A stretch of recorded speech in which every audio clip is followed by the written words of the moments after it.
बोल ऑफिस में यू ना अभी। कल मंडे की छुट्टी है।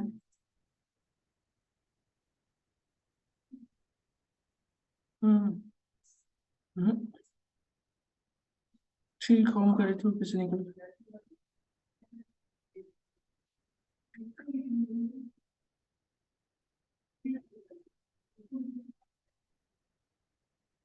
देखो आप यदि इसकी विदाउट इसके करोगे ना आप तो क्या इशू आ सकता है, देखो मैं भी दिखा रहा हूँ। देखो आप लाइब्रेरी है मैटप्लोट्लिब से ना आप हाँ। गूगल कोलैब पे क्यों नहीं करते जो बिच्छू। देखो ये डीएफ हो गया है ना।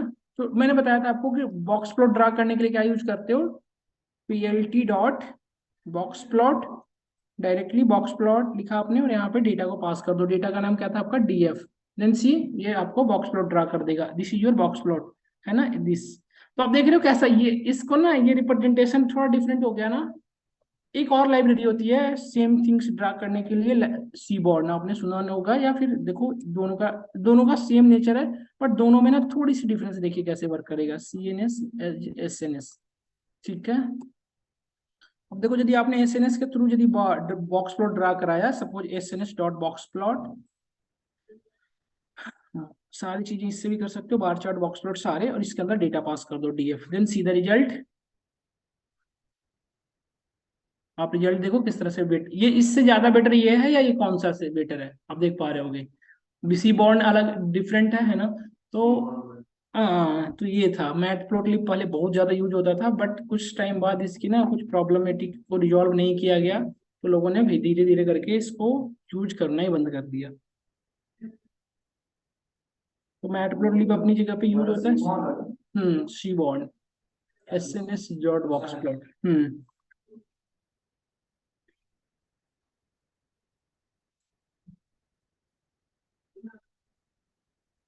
अच्छा एक चीज और इसके अंदर से ये सारे क्या आपको बता रहे हैं, आउटलायर बता रहा है ना कि इधर जो है आउटलायर है ना। तो आउटलायर बता करने का टेक्निक उसको मैं डिस्कस नहीं करूंगा अभी फिलहाल, आप लोग को ये चीजें क्लियर था क्या कि ये वाला जो ये वाली जो फंक्शन हमने बनाया था, मैं आपको नोटिस करा दे रहा हूँ बस एक बार। जो ये फंक्शन आपने बनाया था जो क्या कर रिटर्न कर रहा था ये देखो आप ये बनाया था आपने, आपको याद होगा।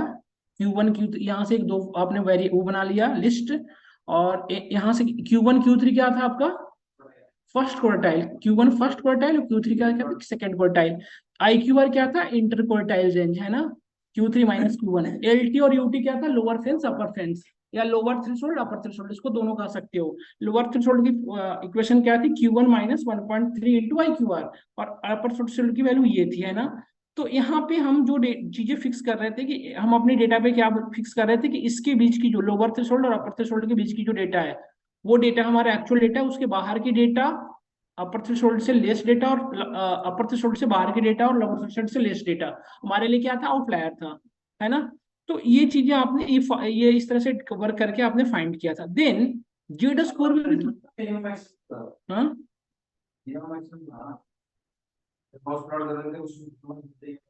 Q1 Q3 की वैल्यू चाहिए थी। तो मीन मैक्स यहीं से तो लोगे आप, मीन मैक्स इसी से तो लोगे अपर थ्रेशोल्ड लोअर थ्रेशोल्ड से ही। मीन मैक्स की वैल्यू ये आपकी फिक्स हो गई वैल्यू। अब ये मीन है इसी में से एटलीस्ट मीन पॉइंट लेना है और इससे एटलीस्ट मैक्स पॉइंट, इससे बाहर की वैल्यू को आप नहीं चूज कर सकते है ना। दिस इज द थिंग्स, ये आपका हो गया। देन नेक्स्ट वन यहाँ से आगे मूव करते हैं। तो ये जो लोअर थ्रेशोल्ड अपर थ्रेशोल्ड दे रहे थे, क्या यही थ्री आपको गिवन है जेड स्कोर में, यस और नो। जेड स्कोर में जो आप अपर थ्रेशोल्ड फाइंड कर रहे हो क्या यही है ना थ्री। तो यदि आपको ये चीजें ऑलरेडी गिवन है जेड स्कोर के फार्मूला के थ्रू, तो क्या हम जेड स्कोर के फार्मूला के थ्रू भी तो ये वर्क कर सकते हैं ना। तो यही करना है मुझे आज की क्लास में, मैं यही करके दिखा रहा हूँ कैसे करेंगे सी। अब अपने डेटा पे आ जाइए यहाँ पे। अब एक ये सब लिखने की जरूरत नहीं है, ये अपने आप कर देगा। एक्सएनएस बॉक्स प्लॉट में अंदर डाल लो डेटा। हिस्टोग्राम भी इससे ज्यादा बेटर वर्क करता है। SNS डॉट हिस्टप्लॉट करना है बस डीएफ, तो हिस्टप्लॉट ड्रा यदि हिस्टप्लॉट ड्रा करना है तो SNS डॉट हिस्टप्लॉट तो आप कर दोगे। जैसे देखो SNS डॉट हिस्टप्लॉट करना है आपको तो SNS डॉट हिस्टप्लॉट। प्लॉट और यहाँ पे डेटा पास कर दो डीएफ। देखो ये यहाँ पे देख रहे हो आप ये, और यही चीज आप यदि मैटप्लॉटलिब से करोगे ना तो PLT dot hist plot, hist plot दोनों का ना रिप्रेजेंटेशन भी बहुत डिफरेंट होता है देखिए।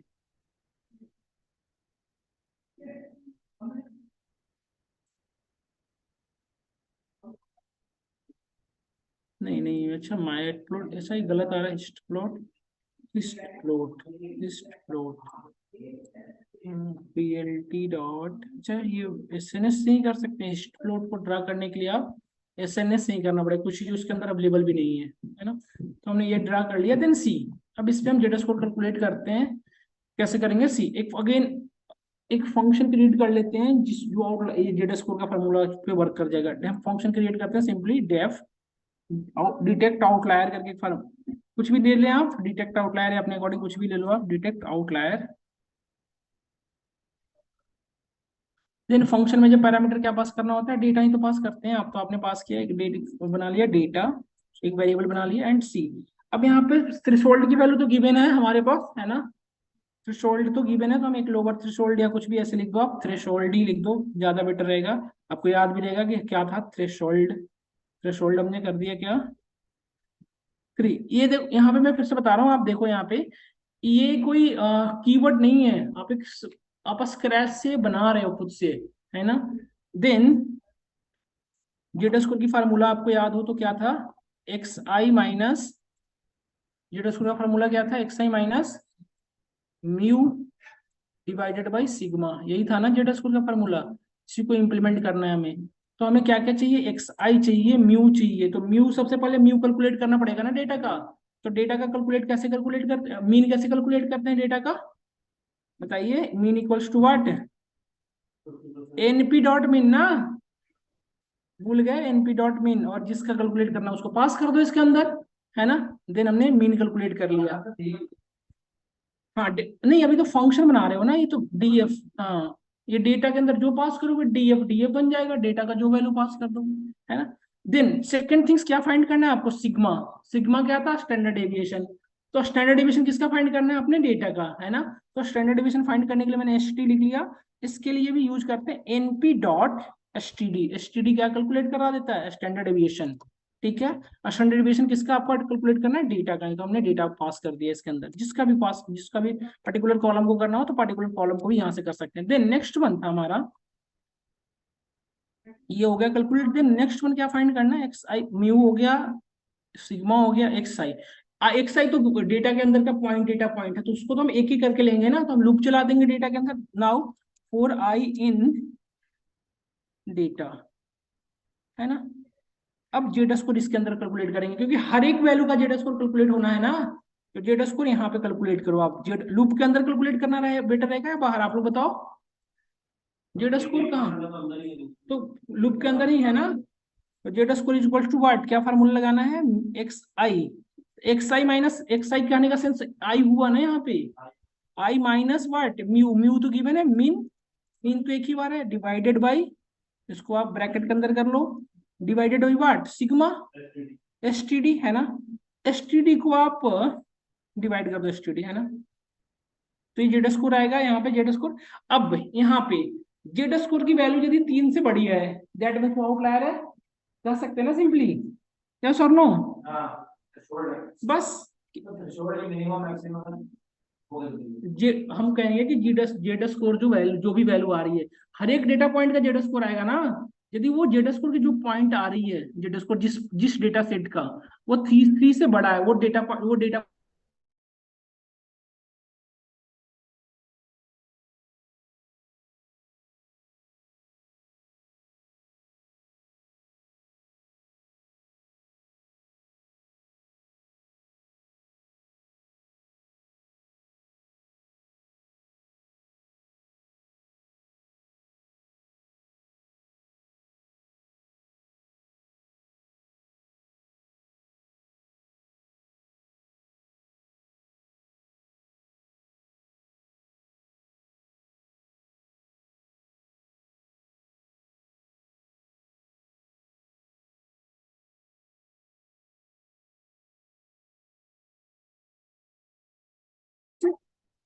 अच्छा, जेड स्कोर कभी कभी निगेटिव में भी आ सकता है ना, तो उसको एब्सोल्यूट कर लो। एब्सोल्यूट करने का क्या सेंस होता है, बस सिंपली, हाँ, ABS equal Z score, Z score ये क्या होना चाहिए, ग्रेटर देन, जेड स्कोर हमेशा क्या होना चाहिए, थ्रेशोल्ड से ज्यादा बड़ा। तो ये थ्रेशोल्ड, या तो आप डायरेक्टली 3 लिख देते हैं यहाँ पे यार, आप चाहे तो यहाँ पे 3 लिख दो, ये वेरिएबल बाहर बनाने की नीड ही नहीं है, बट समझने के लिए बना लेते हैं,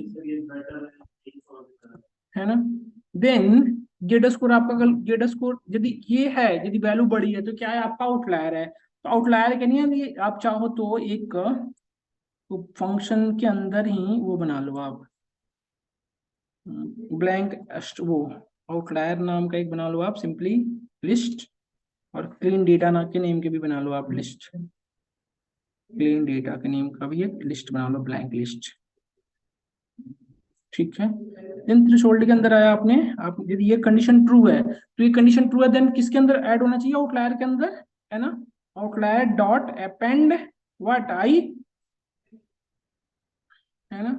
नहीं तो ये कंडीशन यदि फॉल्स हो रहा है तो हमारा क्लीन डेटा है, तो आप यहाँ पे clean data, data dot I, dot append, है ना, डॉट अपेंड के अंदर आई, बस, very good, sorry append I, not append के अंदर है।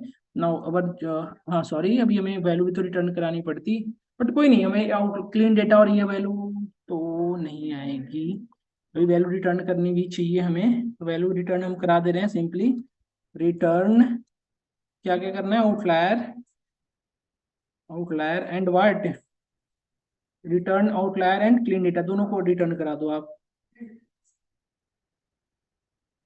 Very good. स्पेलिंग सही होनी चाहिए, नहीं तो ये, अच्छा ये गलत है, क्लीन डेटा का स्पेलिंग गलत है, क्लीन डेटा इस तरह से, है ना। ठीक है, वेरी गुड। अब हमारा डिटेक्ट आउटलायर के अंदर पास कर देते हैं डेटा। अच्छा, कोडिंग समझ में आ रही है ना सबको, ऑनलाइन स्टूडेंट आप लोगों को भी समझ में आ रही है ना, अभिषेक जी, सुधीर, कमल, आप बताइए, सभी को समझ में आ रही है ना, सुधीर जी आपको क्लियर है ना ये, आई, ओके ओके, कमल आपको भी क्लियर है ना, वेरी गुड। अब आप डिटेक्ट आउटलायर के अंदर डेटा पास कर दो, डिटेक्ट आउटलायर, डेटा क्या था आपका, डीएफ नेम का, समझ में आ रहा है ना उमेश, क्लियरली। तो अब यहाँ पे दो वेरिएबल ले लो, दो वेरिएबल, एक आउट के नेम से, दूसरा क्लीन के नेम से, जिसके अंदर वैल्यू को स्टोर कर, इक्वल्स टू, अब देखो आप सी,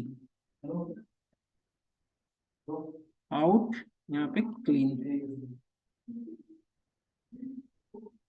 तो आप देखो क्या यही डेटा वहां पे भी आ रही थी, इसी को आउटलायर वहां भी बता रहा था, ये वाला नोट डाउन कर रहे हैं क्या, कर लो पहले आप, फिर कर आगे बढ़ेंगे। देखो आप क्या, तो आप क्या देखो, आप क्या यही आ रहा था आउटलायर में वहां भी, याद करो आप लोग, क्या यही वैल्यू आ रही थी तिक्षु, है ना।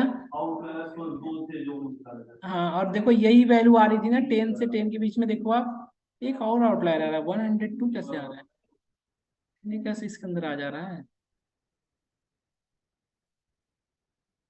ये वैल्यू कैसे आ जा रही है, हम्म, 3 ही लेना है, थ्रेशोल्ड पे 3 ही रखना होता है हमेशा, कहीं पे कोई गड़बड़, इसमें जेड स्कोर में 3 ही मानना होता है, क्या एरर आ रहा है,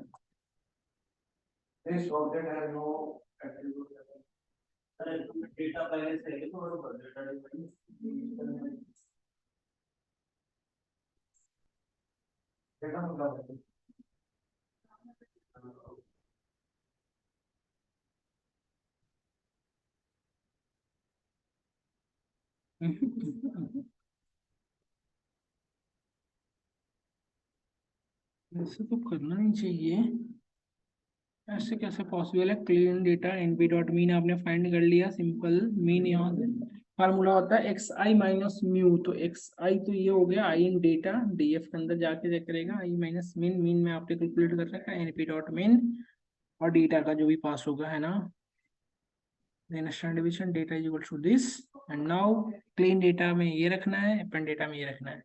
एक बार डेटा को इनिशियलाइज कर देता हूँ मैं, फिर अगेन डेटा को ना एक बार आप देखो यहाँ पे, ठीक है, एक बार डेटा को मैंने इनिशियलाइज कर दिया फिर से, और now y minus min divided by T,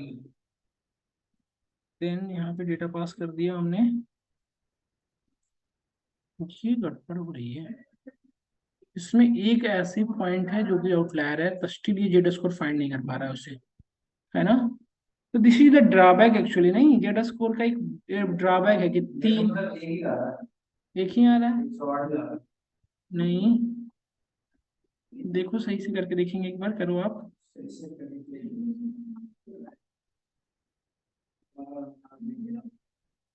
दोबारा करा के देखिए एक बार।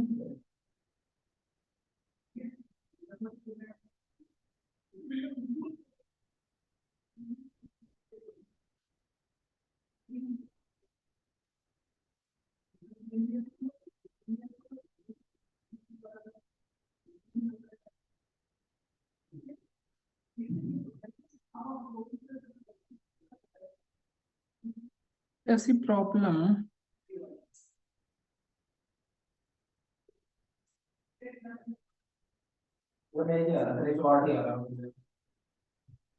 नहीं, जेड स्कोर अलग अलग वैल्यू कैसे आ सकती है सेम डेटा सेट की? डेटा सेट का कोई पॉइंट तो डिफरेंट नहीं है।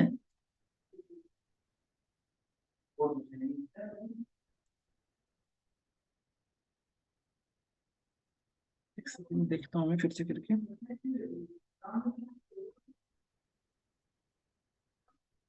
ये अब डेटा क्लीन, डेटा के अंदर से क्लीन कर रहा है, फिर से एक बार डेटा को इनिशियलाइज करो यहाँ पे आके।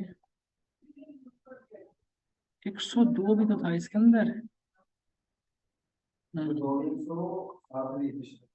बाप, इसके अंदर ये ना कहीं हमारी हम्म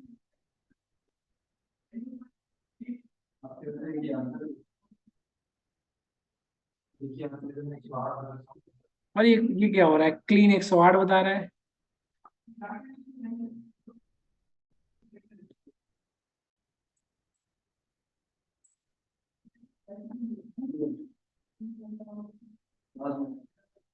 कोडिंग में कहीं ना कहीं गड़बड़ हो रही है, एक बार देखो आप लोग, कोड में कहीं ना कहीं कोई वैल्यू चीज हो जा रही है गड़बड़। एक्चुअली ऐसी इशू आनी नहीं चाहिए, ऐसे कैसे पॉसिबल है? कोई वैल्यू कहीं डेटा ही आपके दो आ रहा है ना, तो हाँ नहीं आपने डेटा लिया, डेटा के अंदर इनपुट होगी, बट डेटा को अलग से टाइप करके देखो ना। देखो हमने यहाँ पे पास,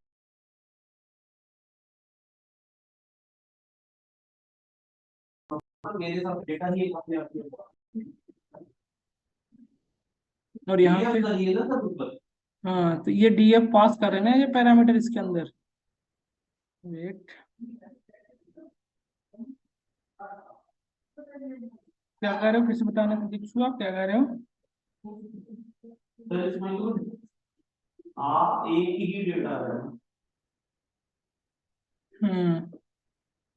डी नहीं, ये कैसे आ रहा है, पूरी की पूरी डेटा जा रही है ना, देखो डीएफ पास कर रहे हैं, पास करा अपन ने तो पूरी की में से आउटलायर है नीचे। अच्छा जी, क्लीन है ही नहीं, और क्लीन पहले वाली डेटा को ये बता रहा है, और क्लीन हम क्यों प्रिंट करा रहे हैं, हमें तो क्लीन डेटा नहीं है ना हमारा डेटा का, और आउट प्रिंट करा रहे हैं, देखो आउट है ना, हमारा डेटा का नाम आउटलायर है ना। गलत बोला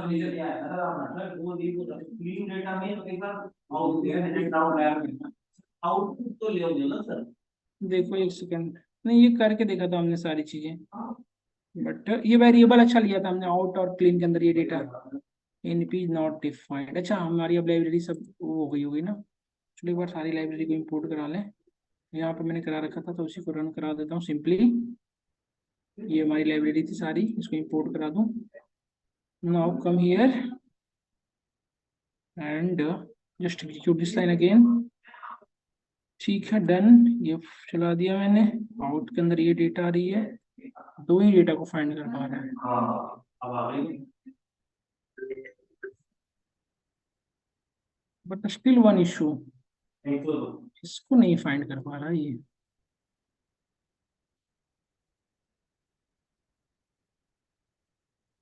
एब्सोल्यूट को हटा दो, ये राउंड अप कर दे रहा है वैल्यू को।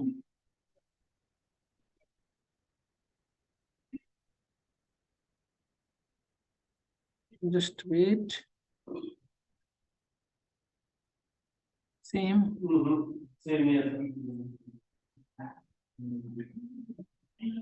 ये कभी कभी ना करेगा दिक्कत ऐसे।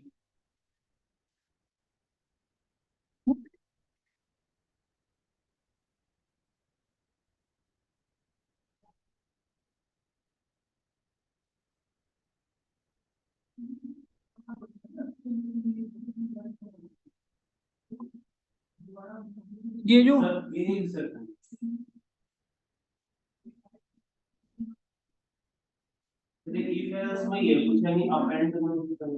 हम्म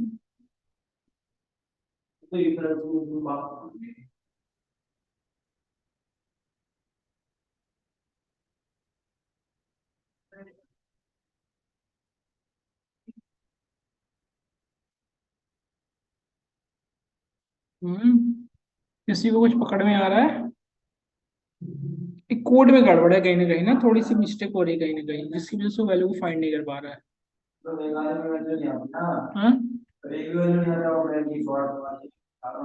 हम्म 108 ही आ रही है सिर्फ।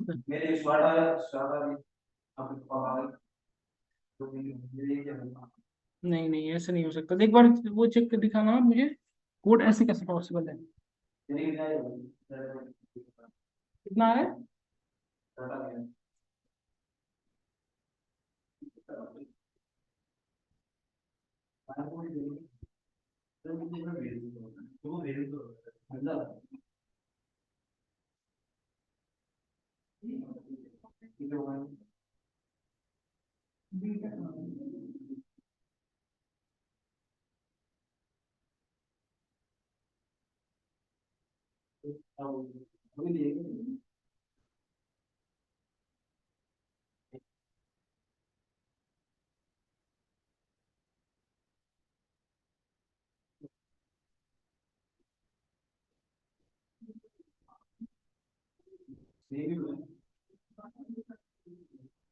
अरे अरे माइनस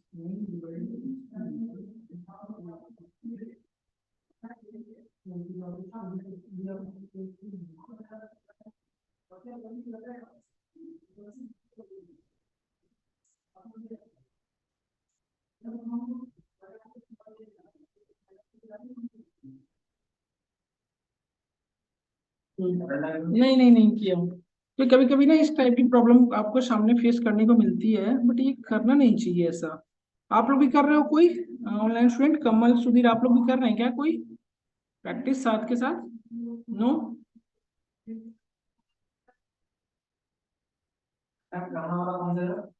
यहाँ पे student बंद कर लो। हाँ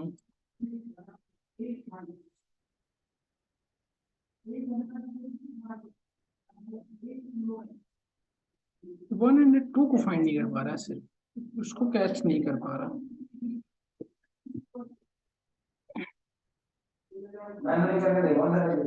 हम्म जो हमारा आउटलाइन हमारे लिए है ना, उसको मान लीजिए करके देखते हैं ना कितना है एनपी से मेल लगा लो तो देखते हैं बिल्कुल। जेड स्कोर की वैल्यू सबके लिए कैलकुलेट करना पॉसिबल। एक सेकंड ना।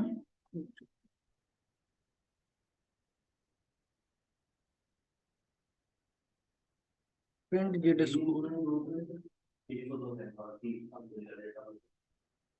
अब देखो आप क्या ही करता है।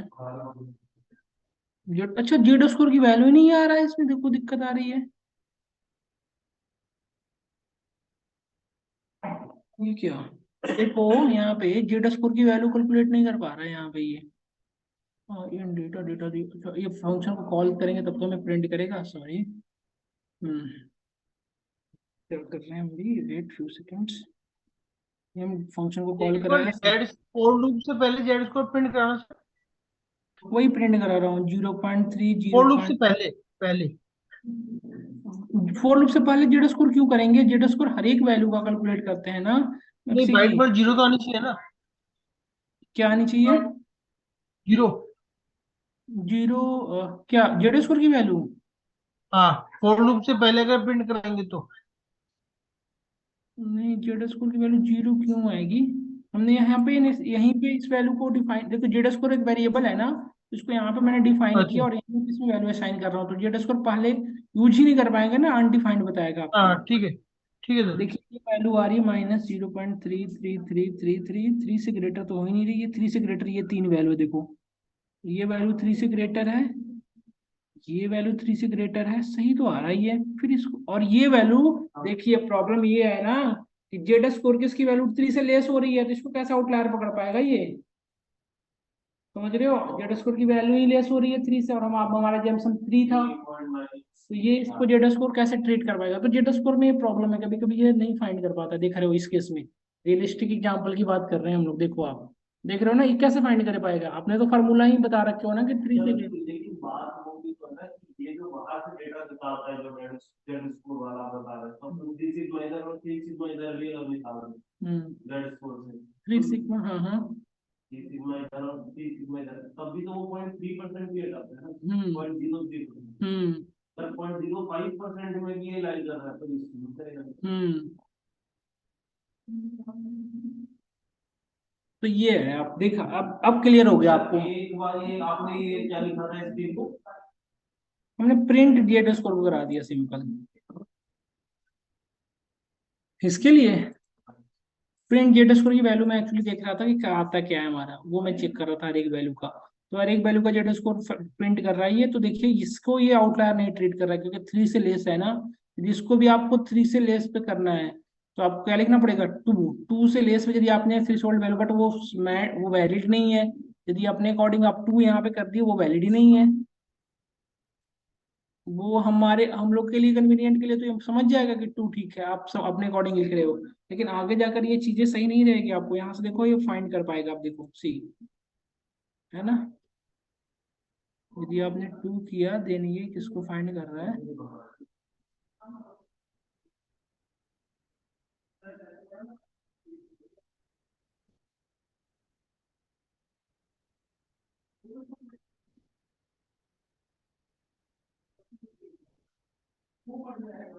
Wait few second.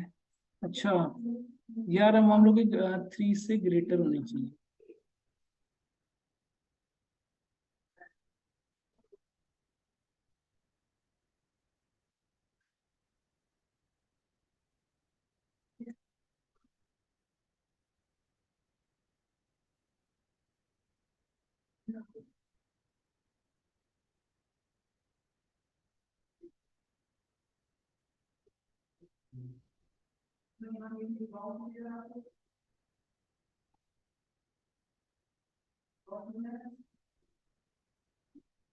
मेरा मतलब इसकी वैल्यू दो की वैल्यू सेम है, दो से तीन पे कम है।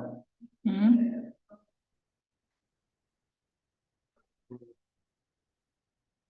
चलिए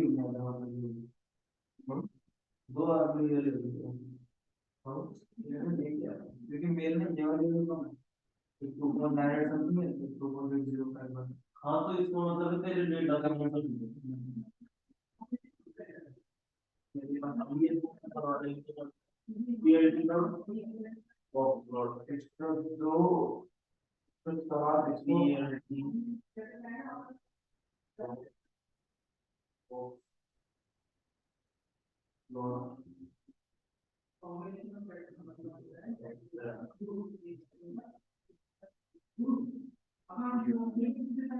और वो दूसरा कौन सा था, मेट्रोलिंक या सर वो कौन सा था, एसएनएस के लिए मैंने कौन सा था, सी बॉन्ड। सी बॉन्ड, ऐसे भी होगा नहीं, ऐसे भी होगा।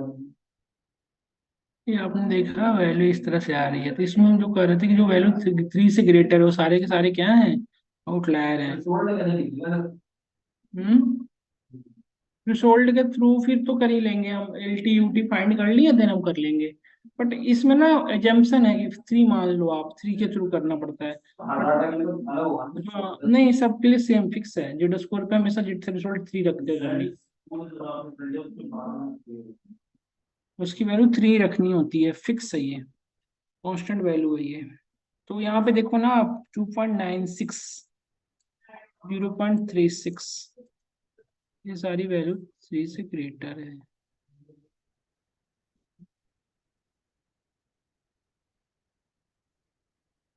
ये कहीं कोडिंग में तो गलत नहीं हो रही है हमारी, ये तो श्योर कर लिया हमने कि हमारी कोडिंग में कोई गलती नहीं है ना। हम्म। नहीं, दो नहीं कर सकते, फिर आप स्टैंडर्ड को फॉलो नहीं कर रहे हो, नहीं कर सकते आप। डाटा के वैल्यू को बढ़ानी पड़ती है। हाँ, एक कभी कभी होता है ना, आपका डेटाबेस तो मैनुअल डेटा है, अब एक्चुअल डेटा पे करके देखेंगे वहां पे वर्क करेगा बेटर, है ना।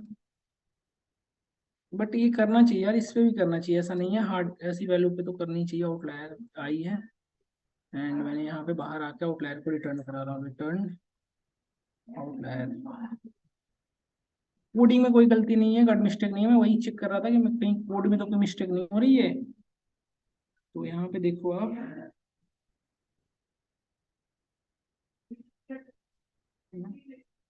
नहीं, ये 107 108 को बता रहा है कि आउटलायर है आपके डेटा के अंदर। वही तो दो वाले वैल्यूज को बढ़ा लो, दो वाले वैल्यूज को बढ़ा लो, तो फिर फाइंड कर लेगा ये। कोई तो क्या बट डेट देखो, अच्छा ये चीज नोटिस करो, ये फाइंड कर लिया अभी। अच्छा, टू से ग्रेटर, हाँ, बट ये नहीं करना है, ये अलाउड नहीं है। थ्रेशोल्ड की वैल्यू, अब फिर आपने क्या कर दिया, 2 सिग्मा से बाहर की वैल्यू को आप कह रहे हो कि वो है, वो नहीं कर सकते ना आप। थ्री जो वाले थ्री सिग्मा क्या है? हाँ एक्चुअली। तो आप इसे क्या करना, वो भेजोगे गाइड, हम्म। वो ध्यान से। अरे सिग्मा ही तो है, डिवाइडेड बाय सिग्मा ही तो बता रहा है, सिग्मा तो बता रहा है। तो दैट स्कोर की वैल्यू है, वो 1 आई का है, क्योंकि अपन ने जो इसमें डिवाइड करा है।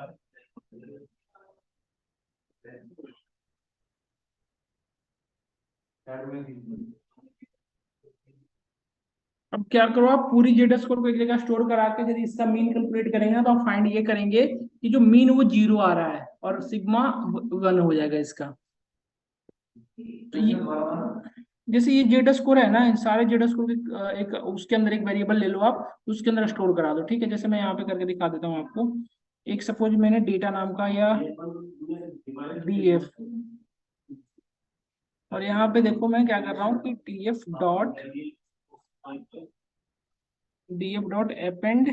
जेड स्कोर को यहाँ पे मैं हमेशा स्टोर करा ले रहा हूँ, ठीक है।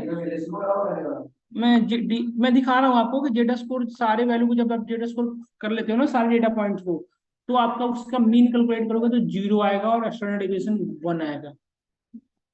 देखो, डीएफ आपने क्लीन डेटा वो बना लिया लिस्ट, और देखो सी, सॉरी, देन सी, ये हमारा आया, लेकिन डीएफ को हम कैलकुलेट दिखा रहे हैं, डीएफ हमारा वो है जो आउटलायर, वो है जेड स्कोर की वैल्यू।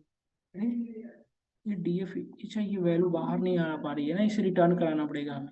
तो डीएफ नहीं, इसे कुछ कर दो आप, क्या कुछ नहीं, मैं ऐसा रखो सपोज डी या डीएफ, ठीक है, डी कर दो इसको और रिटर्न करा दो यहाँ पे वैल्यू डी दो वैल्यू रिटर्न करेगा ये। हाँ, ठीक है। तो हम सी एक बना लो आप, आउटलायर, तो आउटलायर के अंदर आ जाएगा कॉमा डी डी के अंदर ये वैल्यू स्टोर करेगा ये। अब डी जो वैल्यू आई है आपकी, अब इसको क्या हो गया दिक्कत, जेड स्कोर की वैल्यू अपेंड वही करा रहा है, बाहर नहीं आ रहा है। इतनी छोटी डेटा में स्टक होने लगा अभी से। उफ, नहीं,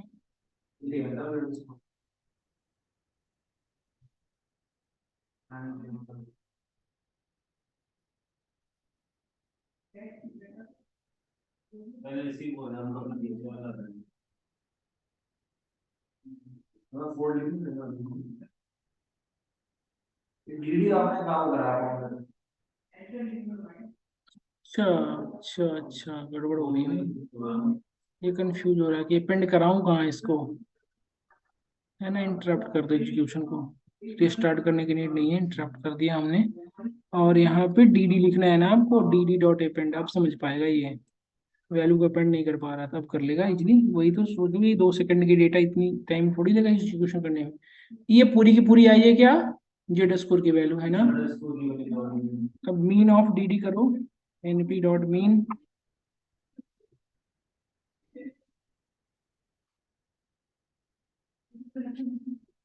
देखो आप, 0 है ना, np.std कर दो इसका, तो क्या आना चाहिए, 1, है ना। समझ रहे हैं ना आप, देखा था आपने वहां पे।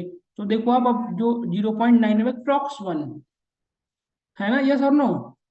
और इसका आप एक डायग्राम ड्रा करके देखो, ये जो dd का डायग्राम जब ड्रा करोगे ना, एग्जैक्टली आपको नॉर्मली डिस्ट्रीब्यूटेड मिलेगा ये अब नॉर्मली डिस्ट्रीब्यूटेड मिलेगा ये डेटा। तो सर एक बार प्रोग्रेसिव इसको, इसको यानी इसमें डायग्राम अच्छा इसको इसको हाँ कर सकते हैं। देखिए dd को ड्रा करनी है ना सिर्फ, तो sns.histplot, dd sns not defined offset, import sns seaborn sns,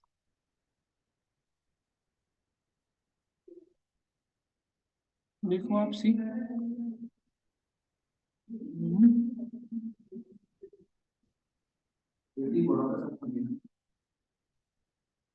इस प्लॉट तो ऐसे कर दिया है ड्रा। dd का पूरा डाटा है ना। हम्म, हाँ डेंसिटी फंक्शन, dd तो डेटा पूरा का पूरा वो आउट वो हो गया ना, डेटा नहीं है। हाँ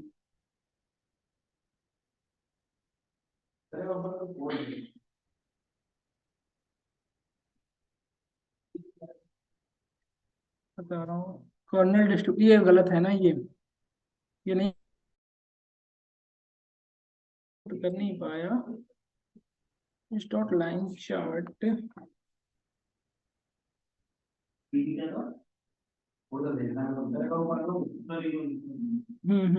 कर लीजिए, ये रहा। हम्म,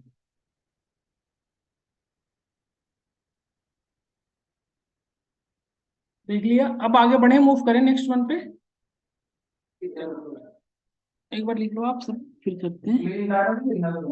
नहीं, क्लीन डेटा चाहो तो रिटर्न करा लो यहाँ पे, बट क्लीन डेटा मैंने इल्स नहीं किया हूँ ना, देखो इल्स वाला पार्ट ऐड नहीं किया हूँ, इसलिए आप क्लीन डेटा करने के लिए नहीं है। यदि चाहो तो फिर आपको इल्स पार्ट में जाना पड़ेगा ना, इल्स पार्ट में क्लीन डेटा को ऐड करोगे तब तो। यदि आप प्रॉपर करना चाहते हो तो इस तरह से कर लो इल्स, बट ये टू मत करना कभी भी गलती से, 3 कोई भी देखेगा ना आपको कहेगा ये कैसे कर रहे हो, क्या फॉलो कर रहे हो आप, किसके भी आप पे कर रहे हो ना। क्लीन डेटा डॉट अपेंड, अब लिख लो आप, सही हो गया। जैसे हम लोगों ने पहले किया था, यहाँ पे क्लीन डेटा को एक बार रिटर्न भी करा दो लास्ट में, बस डन, ये पूरी प्रॉपर हो गई। लिख लो आप लोग, फिर आगे मूव करते हैं। हम्म, देखेंगे इसको ना हम एक बार, थोड़ा सा और देखेंगे इसको, जीडा स्कोर को थोड़ा सा हम लोग, ऐसी प्रॉब्लम आनी नहीं चाहिए यार। डेटा सेट पे हम करके एक बार अप्लाई करके देखेंगे इस चीजों को, है ना।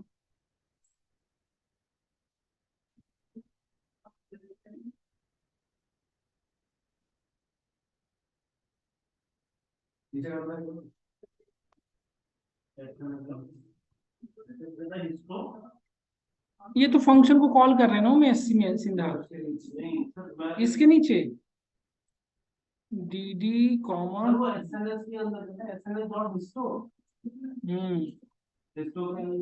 हिस्ट कुछ नहीं, हिस्ट प्लॉट सिंपल।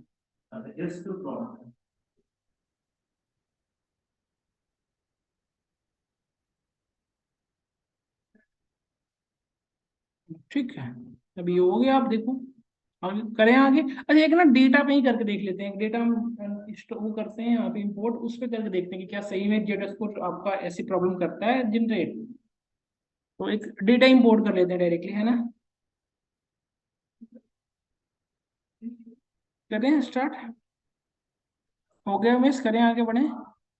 देखो एक लाइब्रेरी के थ्रू ना डायरेक्टली डेटा इंपोर्ट करा सकते हो आप, पूरी की पूरी वो करने की बार बार नीड नहीं है, डेटा को इंस्टॉल कर वो डाउनलोड करने की नीड नहीं है। एक मल्टीपल ऐसे लाइब्रेरी हैं जो कि अवेलेबल कराते हैं आपको फ्री वो, एक ना लाइब्रेरी, सॉरी, ये जो एसएनएस है ना, एसएनएस के थ्रू आप डेटा क्रिएट भी कर सकते हो।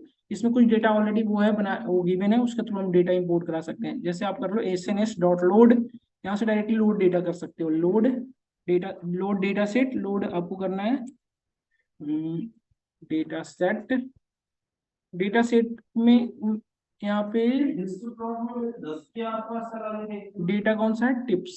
हाँ, सर। एक बार ऊपर टिप्स का डेटा सपोज करना चाह रहे हो। सर, एक बार इसके ये नीचे देखना। हाँ, एक बार और ऊपर, थोड़ा सा ऊपर। ये भी आपने एसएनएस हिस्ट्री प्लॉट का है ना इसके अंदर। KD1 इक्वल टू 1 किया था मैंने, KD इक्वल टू 1। तो डेटा तो डेटा पास नहीं किया ना मैंने। तभी तो मैं बोल रहा हूँ, एक बार पास तो बोल रहा DF था ना, DF था ना, DD क्या था वो, हाँ एस एस। आउटलायर था। सर ये 10 के ऊपर जो जा रहा है, 10 के ऊपर कहाँ जा रहा है, 3.0 तक तो जा रहा है फाइनली, कहाँ 10 के ऊपर जा रहा है। लेकिन पीछे की तरफ। इनकी काउंटिंग है ना ये देखो 3.0 तक ही तो जा रहा है। अच्छा। देखो 3.0 से बाहर कहाँ है ना। हाँ। ये काउंटिंग बता रहा है ना, इनकी नंबर ऑफ काउंटिंग की, इतने नंबर, ये इतना काउंटिंग बता रहा है। अब देखो एक डायरेक्टली ना कुछ लाइब्रेरी है उसके थ्रू डेटा डायरेक्टली आप इंपोर्ट करा सकते हो। जैसे डेटा को मैं लोड लोड कर ले रहा हूँ, टिप्स डेटा है ये, DF के अंदर मैंने लोड कर लिया। देन डेटा देखो कैसा है इसके अंदर, DF डॉट हेड, ये डेटा था हमारा है ना। Total bill, tips, sex smoker, date, time, sex, size, ये सारी डेटा अवेलेबल हो गई है ना। Then total load data set, तो इससे क्या होता है? कोई भी डेटा ना, कुछ ना इस ये जो लाइब्रेरी है ना एलएससी बॉर्ड के अंदर, जो आपने देखा था टिप्स, आइरिस, टाइटेनिक, ये डेटा को ना इसके अंदर इंपोर्टेड है, मतलब ऑलरेडी इंक्लूडेड किया हुआ है। तो डेटा डाउनलोड करने की नीड नहीं है, डायरेक्टली इससे कर सकते हो चाहो तो। ठीक है। अच्छा, जुपिटर पे नहीं आएगी, जुपिटर पे दिक्कत करेगी। डीएफ डॉट आएगा नहीं, एसएनएस डॉट ये जो लिखा है करने के load data set,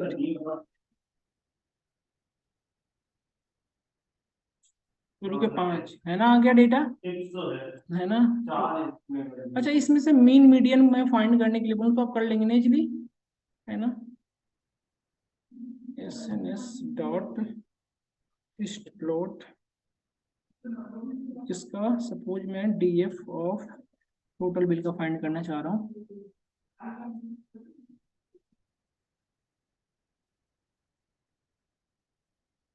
total bill, इसका देखो कैसा आता है, देखो परफेक्ट है ना, ये इस तरह से स्टोप्लोट ड्रा किया है ये। अच्छा, इसको आप देखना है कि नॉर्मली डिस्ट्रीब्यूटेड है कि नहीं, तो आप एक पास कर दो KDE, कर्नल डेंसिटी फंक्शन के थ्रू हम फाइंड करते हैं ट्रू। यहाँ इसको कर दो ट्रू, तो ये ना लाइन ड्रा करेगा इसके ऊपर। देखो आप, क्या ये नॉर्मली डिस्ट्रीब्यूटेड है, नहीं। इस डेटा को आप नॉर्मली डिस्ट्रीब्यूटेड कहोगे, टोटल बिल जो है नॉर्मली डिस्ट्रीब्यूटेड है, नो, बीच में नहीं है ना, कर्व डिफरेंट है। एक और किसी पे चेक करके देख लेते हैं, टिप्स पे करके देख लो क्या ये नॉर्मली डिस्ट्रीब्यूटेड है। इस पे जेड स्कोर लगाएंगे एक्चुअली ना, हम इसलिए बता कर रहे हैं हम इसको। हाँ।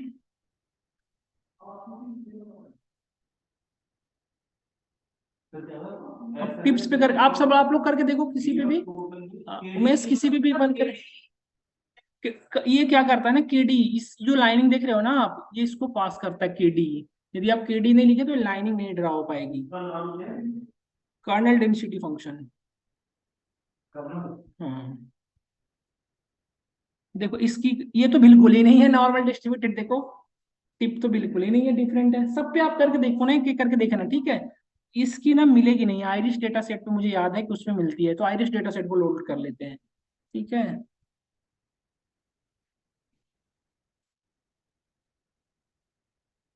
अच्छा, जेड स्कोर उसमें ना इसकी वैल्यू को पास करते हैं टोटल बिल को, ठीक है।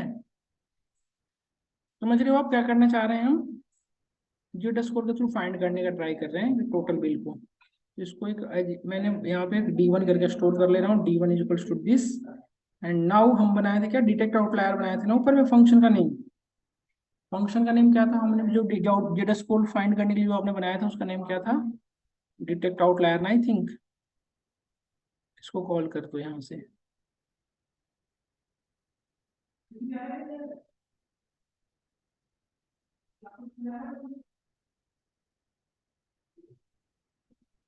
देखो ये 3 वैल्यू रिटर्न कर रहा था ना, ये दिक्कत है, 3 वैल्यू नहीं, इसको 1 वैल्यू रिटर्न, ये ना हम यहाँ से इसको चेंज करते हैं यार, ये ना हम अपने अकॉर्डिंग बनाते हैं, क्योंकि हमेशा 3 वैल्यू रिटर्न करेगा ना वो प्रॉब्लमेटिक कर देगा आपको।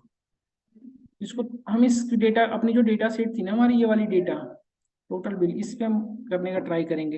ये 3 वैल्यू जो है ना इसको हटाते हैं हमें तो क्लीन डेटा से ही मतलब है ना, तो हम क्लीन डेटा को देखेंगे। आउटलायर को भी कर लो है ना, कभी कभी आउटलायर भी पता चलना चाहिए ना कि आ भी रहा है या नहीं आ रहा है। दो चीज बस मैं निकाल रहा हूँ, ठीक है, आउटलायर एंड प्लेन डेटा, ठीक है।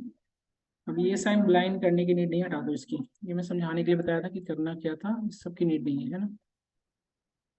ठीक है, अब ये मैंने ये बना लिया, इसके अंदर ही वैल्यू को पास कर देंगे डिटेक्ट आउटलायर के अंदर, इसको D1 को, ठीक है।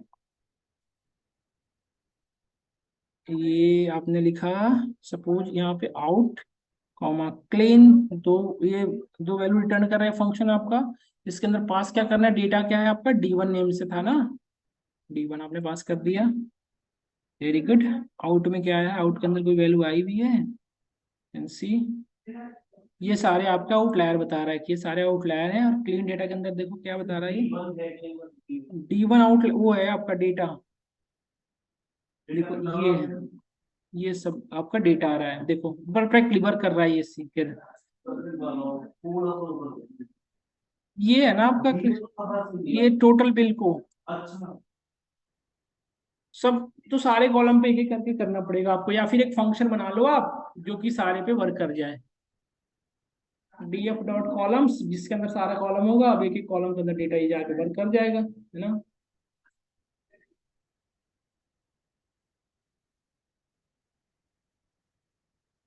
तो इस तरह से आप जेड स्कोर के थ्रू सारे एक एक करके चेक करना, है ना।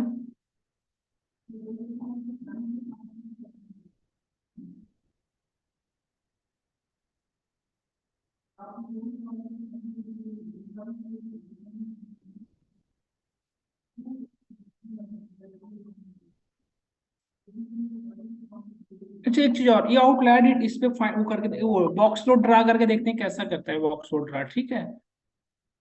डी एक बॉक्स प्लॉट ड्रा कर लो आप लोग, D1 सॉरी SNS, इसके अंदर ये बता रहा बॉक्स प्लॉट आपका क्या बता रहा है इसके अंदर, मतलब आउटलायर D1 को हमने पास कर दिया, देन सी, देखो ये भी बता रहा है ना 40 के बाहर का आउटलायर, वेरी गुड। देखो आप, अब आप लोग ना अपने अकॉर्डिंग करके देखो, मतलब जो जी करे वो करके देखिए, कि ये करके देखते हैं इसमें ये चीजें क्या होती सारे वैल्यू दिखा रखा है। है। नहीं, नहीं जो टोटल बिल का जितने वैल्यू उसमें 5 शो हो रही है ना, स्टार्ट है तो हाँ बाकी कॉलम को एक एक करके पास करना पड़ेगा ना। अब मैं वो वाली फंक्शन बना दूं या आपको बना लोगे, जैसे अभी जो कर बनाए हो ना ये फंक्शन आपका, ये जो फंक्शन है वो क्या कर रहा है, एक ही मतलब ये जो फंक्शन है ना किसी एक डेटा पे वर्क कर रहा है, तो इसको करेंगे कैसे आप, यदि पूरी की पूरी डेटा फाइंड करनी, तो आप लोगों ने एक चीज पढ़ा था क्या, कि मैं यहाँ पे डेटा बना रहा हूँ COL नेम का, तो डी यदि डेटा डॉट कॉलम्स करेंगे तो क्या रिटर्न करेगा, पूरी की पूरी कॉलम्स इसके अंदर चली जाती है लिस्ट के अंदर, आपको याद है। नहीं कॉलम से एक एक लिस्ट करते हैं। नहीं नहीं नहीं नहीं, मेरे कहने का सेंस ये था, देखो ऐसे बनाना चाह रहे हो तो आप बना लो, लेकिन ये आपको खुद से करनी चाहिए थी प्रैक्टिस, तब आपको ज्यादा क्लियर होता है। जैसे देखो, इसलिए मैंने छोड़ दिया था, जैसे डी देखो आप DF डेटा रीड किया आपने, ठीक है। अब यहाँ पे देखो DF डॉट में यदि कॉलम्स करूंगा ना यहाँ पे, तो एक क्या रिटर्न करेगा देखिए, एक लिस्ट के फॉर्म में टोटल वो दिखा दिया आपको, देखो है ना।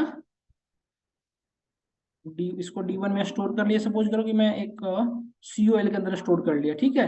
तो एक लिस्ट के अंदर ये रिटर्न करे, वो हो जाएगा ना वैल्यू ऐड, तो इस लिस्ट को आप फिर फॉर लूप के थ्रू ट्रीट कर लोगे, यस और नो।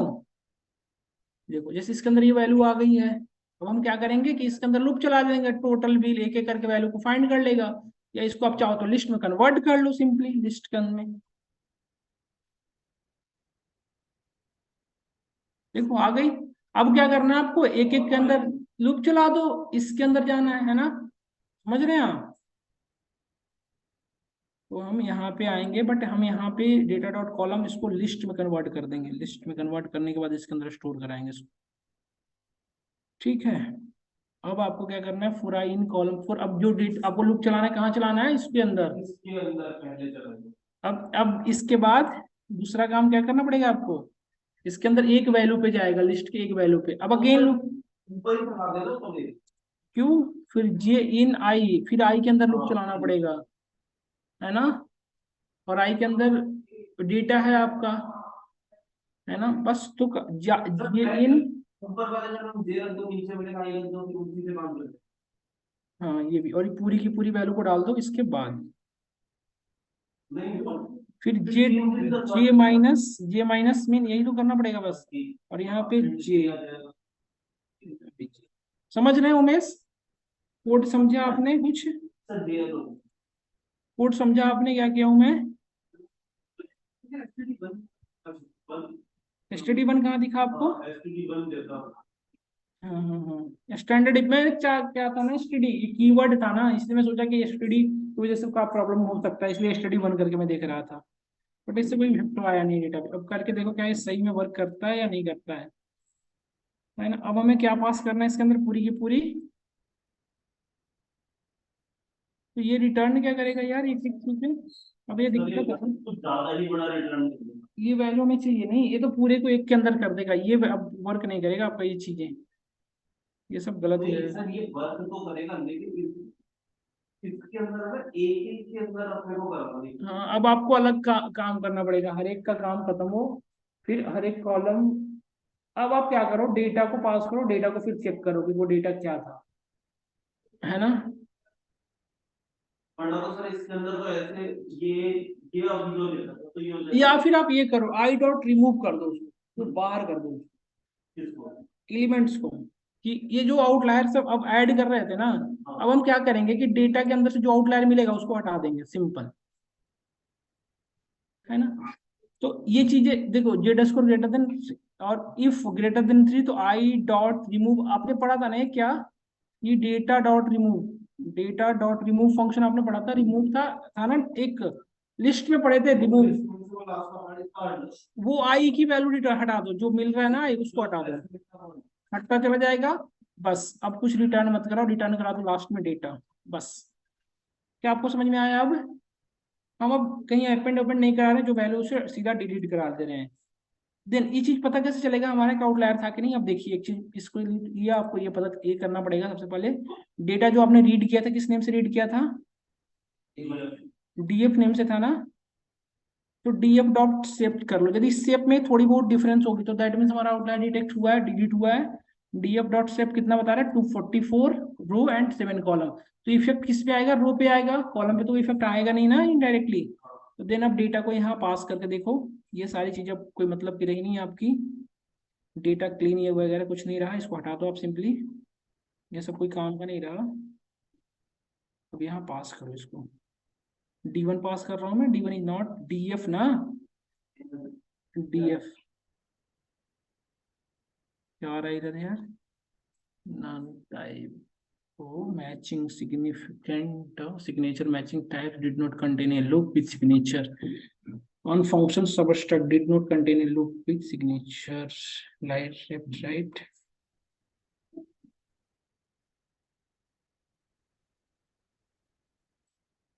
इस पे वर्क करना पड़ेगा अभी थोड़ा ना, इसको कोड को समझना पड़ेगा और भी, फिलहाल के लिए ये क्या है स्काईपी डॉट जेएनएक्स की क्या नीड थी हमें,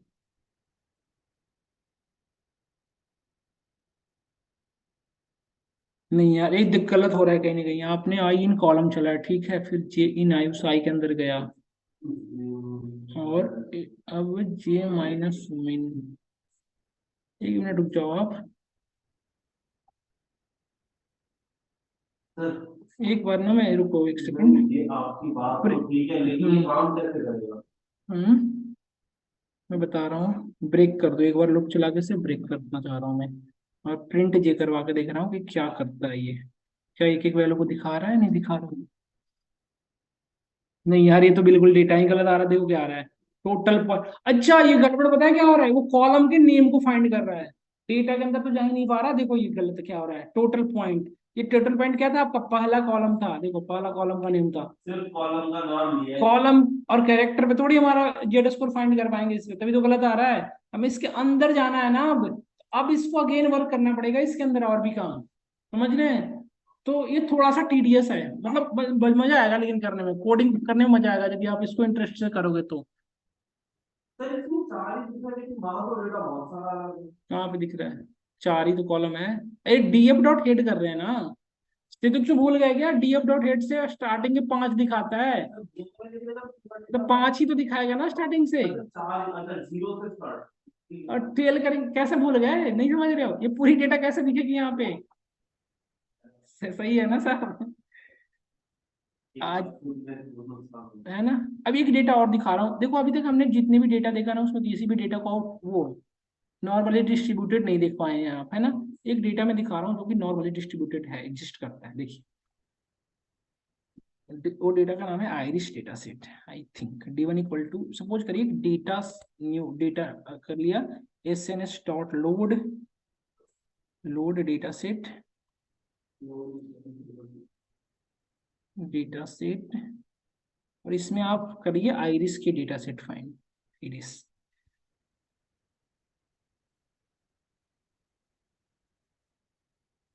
सब लोग चले गए?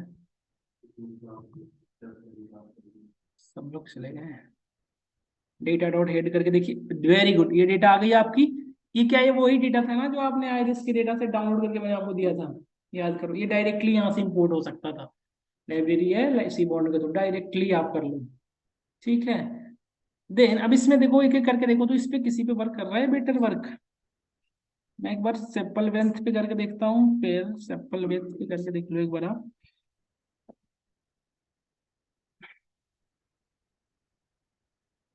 SNS डॉट प्लॉट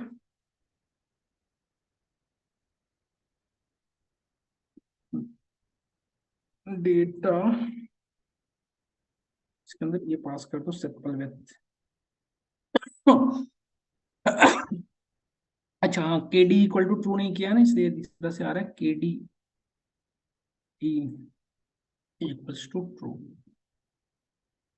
अब देखिए इस पे कर्नल डेंसिटी फंक्शन को, वेरी बैड, वेरी बैड, ये बिल्कुल ही गड़बड़ डेटा है ना। एक और सेप्पल विथ पे करके देख लो आप एक बार, सेप्पल लेंथ तो सही नहीं था, सेप्पल विथ पे करके देखो आप।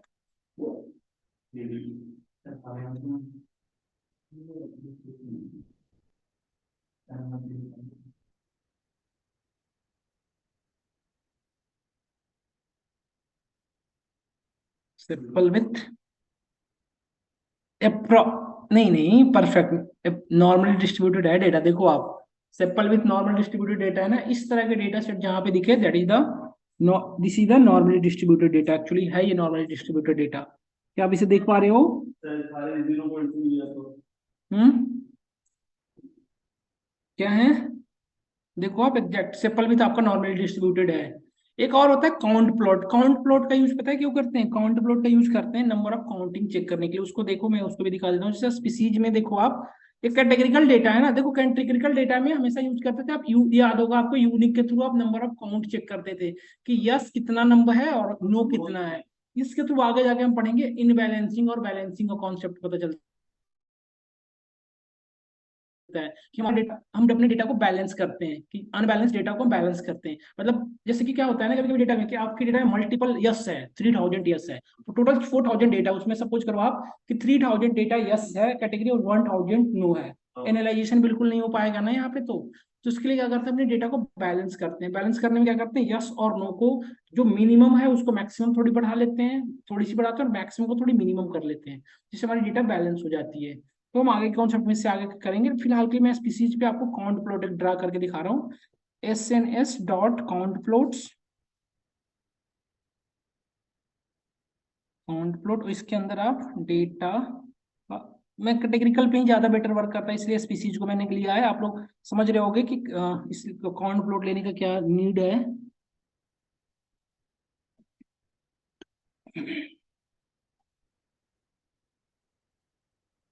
देखो आप सी, ये बता रहा है ना कि सेंटोसा कितना है, 50, सब बराबर ही बता रहा है, बिल्कुल। सर कौन सा कराया आपने, स्पाइसेस?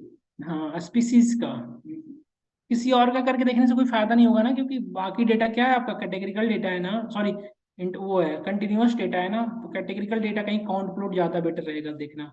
देखो काउंट प्लॉट, काउंट प्लॉट बता रहा है आपका, है ना, सिंपल है ड्रा करना।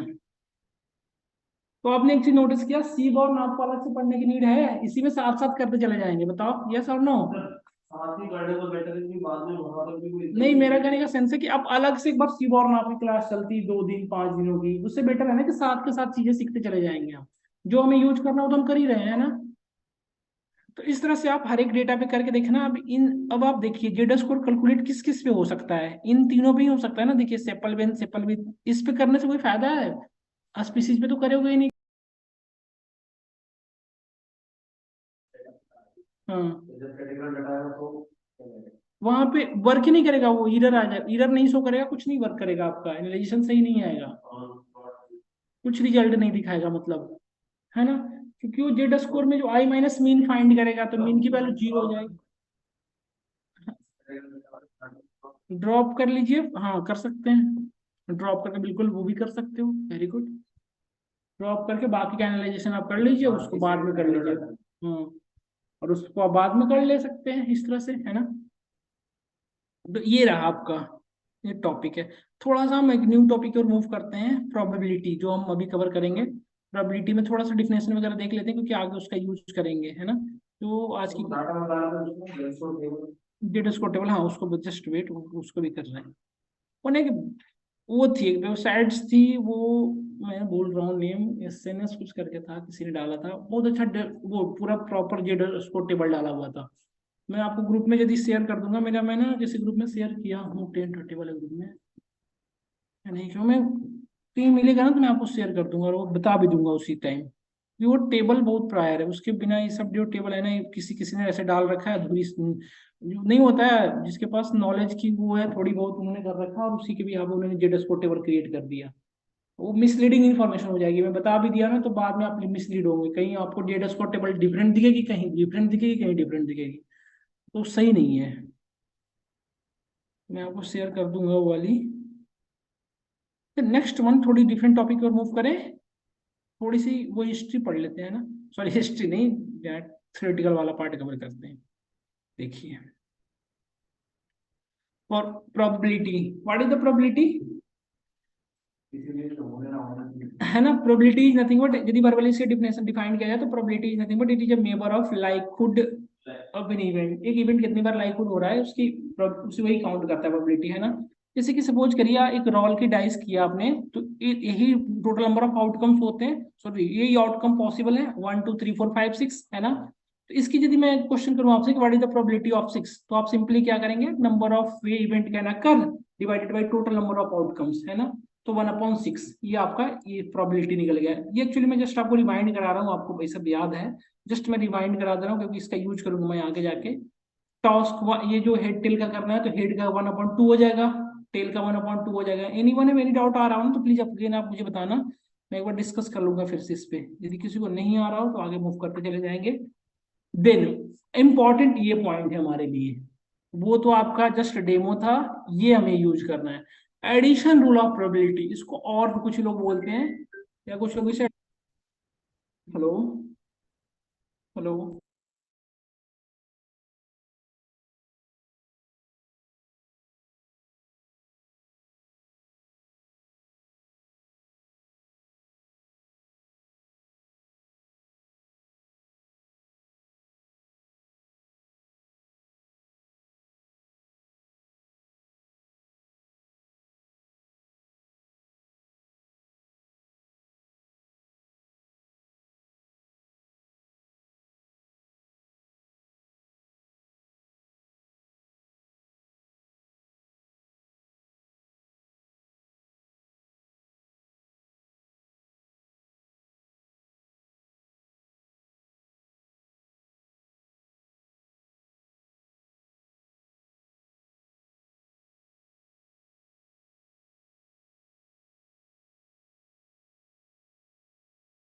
तो जब भी एडिशन रूल की बात हो तो इसे कुछ लोग प्रोबेबिलिटी और भी बोलते हैं। तो एडिशन रूल की जब भी पॉइंट्स आते हैं तो दो चीजें आती है, mutual events, mutual exclusive events and non mutual exclusive events. तो म्यूचुअल एक्सक्लूसिव इवेंट्स कब किसको कहेंगे, जब two events are mutually exclusive if they can occur at the same time, sorry can not occur, बहुत बहुत बड़ी मिस्टेक कर रहा था मैं, can not occur same time में जो इवेंट्स अकर नहीं हो सकते, पॉसिबल नहीं है, that is called, that condition is called, या that events is called mutual exclusive events, है ना। तो आपको क्लियर होगा आई थिंक। जैसे कि इसमें देखिए, इसका एग्जांपल में क्या हो सकता है, rolling dice at a time 1 और 2 एक साथ नहीं हो सकता, है ना।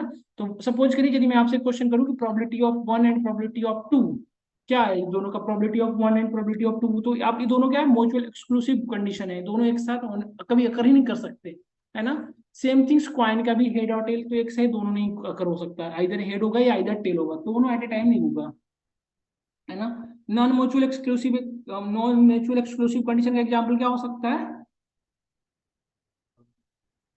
जो आप वो डेक है ना, डेक ऑफ कार्ड, तो एट एक टाइम में क्वीन और वो, क्योंकि मल्टीपल क्वीन होते हैं ना डेक में, चार, और हार्ट वो भी होते हैं मल्टीपल हार्ट, है ना। तो इसमें दोनों होने की है, तो this is called non mutual condition. इसको थोड़ा सा एक बार रिवाइज कर लीजिएगा, है ना।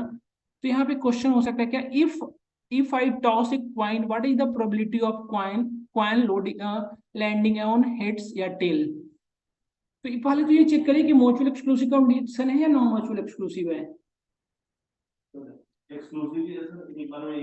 म्यूचुअली एक्सक्लूसिव हो गया ना ये तो।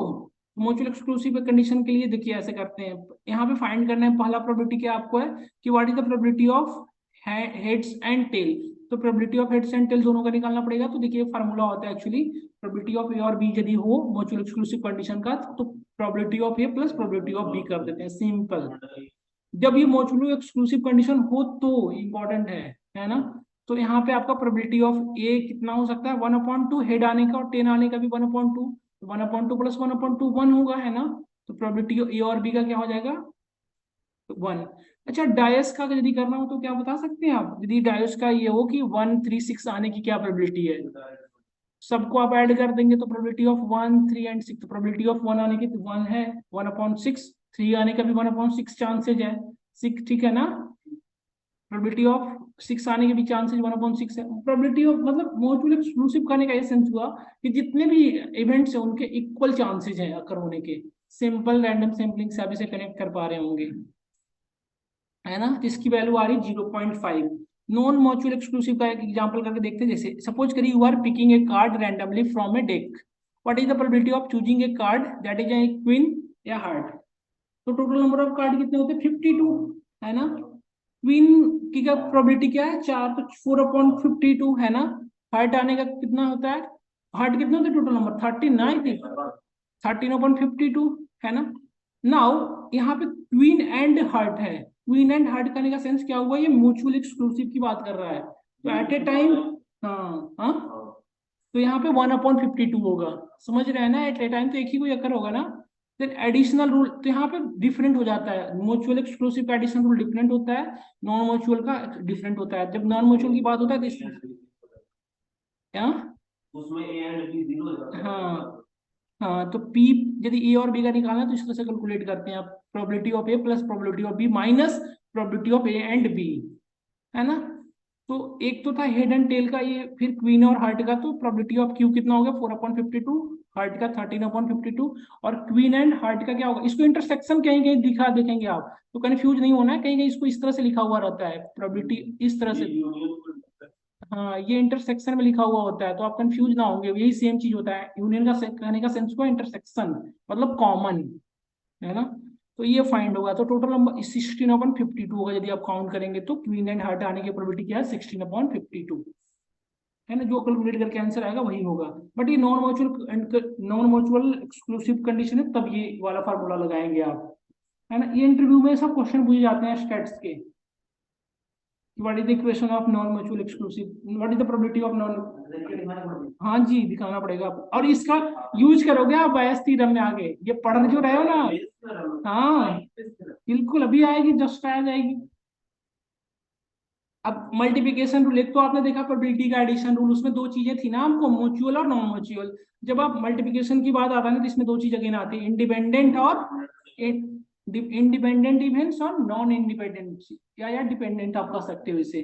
तो इंडिपेंडेंट किससे कहते हैं, जैसे कि सपोज करिए रोलिंग, एक डाइस को आप रोल किए हैं, तो प्रोबेबिलिटी ऑफ 1 आने की 2 आने की क्या अलग अलग चांसेस हैं इंडिपेंडेंट में, 1/6 है, 2 आने की भी 1/6 है, 3 आने की भी सीधी सीधा इंडिपेंडेंट इवेंट्स। हर एक इवेंट एक दूसरे पे डिपेंड नहीं है ना, हर एक इवेंट अपने आप में इंडिपेंडेंट है, सबकी इक्वल चांसेज है। तो this is called independent event. ऐसे इवेंट, ऐसे जब आपको ऐसे इवेंट्स पे वर्क करना हो that is called independent events. Actually पहले आप डिपेंडेंट इंडिपेंडेंट को समझ लीजिए, इनका फार्मूला डिफरेंट हो जाता है। तो डिपेंडेंट इवेंट की एग्जांपल क्या हो सकते हैं, देखिए जैसे आपके पास एक बॉक्स थे जिसके अंदर 3 रेड बॉल थे और 2 ग्रीन बॉल थे, है ना। तो सपोज करिए आपसे क्वेश्चन हो कि what is the probability of red ball. Red ball इसमें से कैलकुलेट करना है तो उसकी प्रोबेबिलिटी क्या है, सॉरी या चूज करना है, सेलेक्ट करना है सपोज। तो क्या होगा, 3/5। सबसे पहले 3/5 हो गया। तो 3/5 जब आपने किया तो एटलीस्ट एक, किसी एक को तो आपने चूज किया ही किया है यहाँ से ना। तो अब बचे कितनी इसमें, टोटल 4 ही तो बच गए। तो नाउ अब इसमें से यदि आपसे क्वेश्चन किया जाए कि अगेन रेड चूज करने का चांसेस क्या हो जाएगा, तो आप अब क्या करोगे, 2/4 ना, है ना। या फिर ग्रीन करने का चांसेस क्या हो जाएगा, 2/4। तो देख रहे हैं ना, पहले ये नंबर ऑफ आउटकम्स कमते जा रहे हैं, मतलब ये इवेंट इस पे, ये जो इवेंट्स अकर हुआ है इस पे डिपेंड कर रहा है। तो this is the called dependent events या नॉन इंडिपेंडेंट। दोनों सिनोनिम्स हैं, तो इनको अलग अलग तरीके से कहीं कहीं लिखा होगा बुक्स में, तो आप कंफ्यूज नहीं करेंगे। इसका बहुत ज्यादा यूज होगा नेप बायस में, आगे जाके हम पढ़ेंगे, है ना। ये क्लियर है आपको यहाँ तक, इंडिपेंडेंट इंडिपेंडेंट किसे कहते हैं। करेंगे कैलकुलेट, हाँ। इंडिपेंडेंट इवेंट किसे कहते हैं, what is the probability of rolling a dice 5 and then 4 in a dice? What is the probability of rolling 5 and then 4? क्या probability है 5 and 4 आने का एक डाइस में। तो 5 and 4 आने का, तो देखिए सबसे पहले तो ये नोटिस करिए कि कंडीशन कैसा है। हाँ, ये इंडिपेंडेंट है या डिपेंडेंट है, कैसा कंडीशन, इंडिपेंडेंट है। तो उसके लिए सिंपल ये फार्मूला होता है, probability of A and B का probability of A into B. Simple, तो आपने 1/6 1/6 तो 1/36। Now 6, what is the probability of choosing a queen and then a array from a S, है ना, from a वो जो भी है उसे डाइस कहते हैं, क्या बोलते हैं, डाइस नहीं, क्या बोलते हैं, डेक, है ना, डेक। तो उसकी फार्मूला क्या हो, उसकी यदि ये जो पहले कंडीशन क्या है, डिपेंडेंट हो गया ना, ये तो एक दूसरे पर डिपेंड करेगा। तो इसकी probability of Q and R का क्या होता है, probability of Q into probability of ये है प्रोबेबिलिटी ऑफ क्यू गिवन, नहीं आर है, सपोज ये आर, हाँ। तो probability of Q into probability of R given A मतलब नथिंग बट वो कम जाएगा एक, बस यही है कि एक लेस हो जाता है। तो यदि इसका निकालना है तो आप क्या करेंगे, ये दिस इज द फार्मूला, ये फार्मूला आपका डिपेंडेंट और इंडिपेंडेंट का, probability of A plus probability of B given A, इसको पढ़ा जाता है। ये आगे जाके पढ़ेंगे, इसको कंडीशनल प्रोबेबिलिटी में यूज करेंगे हम आगे, इसको बहुत ज्यादा यूज करेंगे बेस थ्योरम में, तो इसको थोड़ा सा आप ध्यान से देखिए। तो प्रोबेबिलिटी ऑफ क्यू क्या था आपका 4.52, है ना। इस तो एस को कैलकुलेट करने का कितना हो जाएगा 4.51। अब इन दोनों को मल्टीप्लाई कर दीजिए तो आ जाएगा क्या आपका डिपेंडेंट वाला उमेश, है ना। ऑनलाइन स्टूडेंट आप लोग को क्लियर हो रहा है ना ये,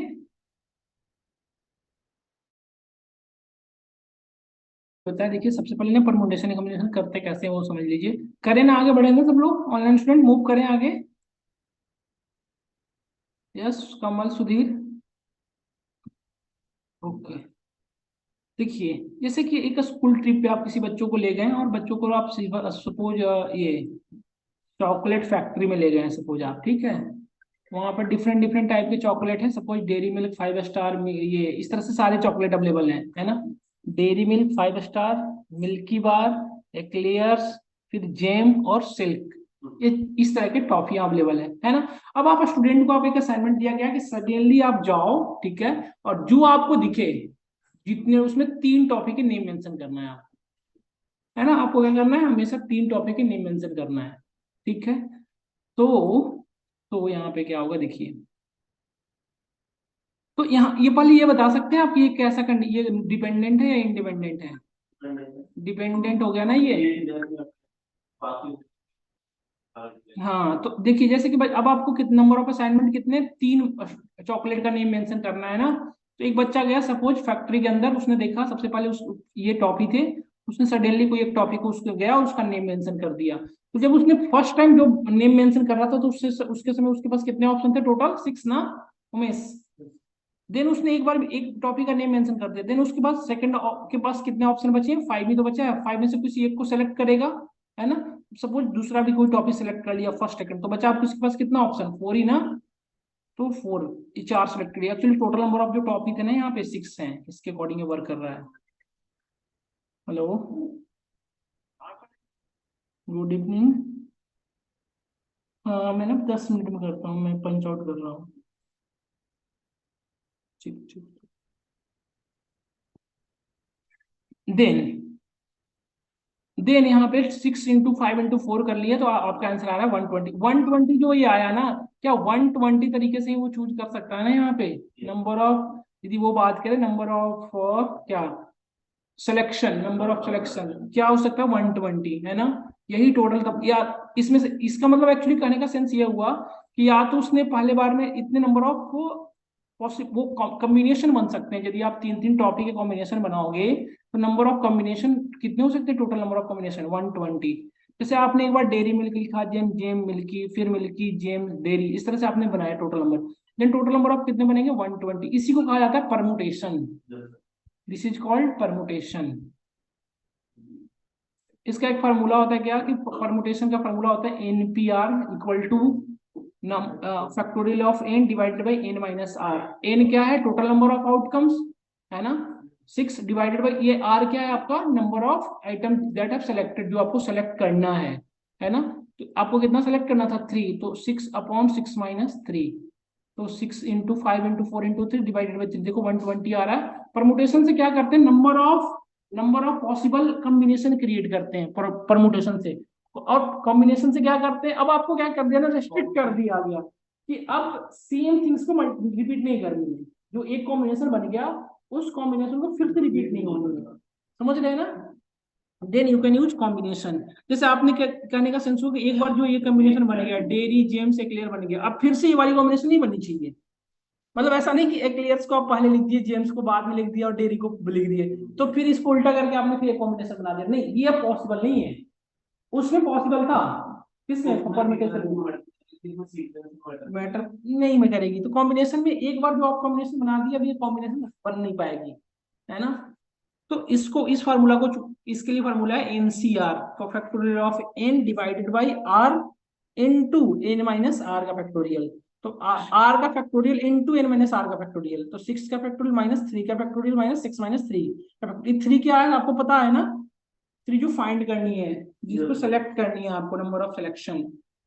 तो आप इस तरह से फाइंड करेंगे ना, तो इसका देखिए 6 फैक्टोरियल, इसको कैलकुलेट करो, 3 से 3 कैंसिल हो गया तो 20। अब 20 नंबर ऑफ सिलेक्शन जो आ रहे हैं, 20 नंबर ऑफ ये कर सकते हो कॉम्बिनेशन जो आ रहे हैं, वो ऐसे हैं जो यूनिक हैं। वो एक कोई ऐसा नहीं है जो कि वो है, लाइक आप ये कह सकते हो कि डुप्लीकेट है वो नंबर ऑफ।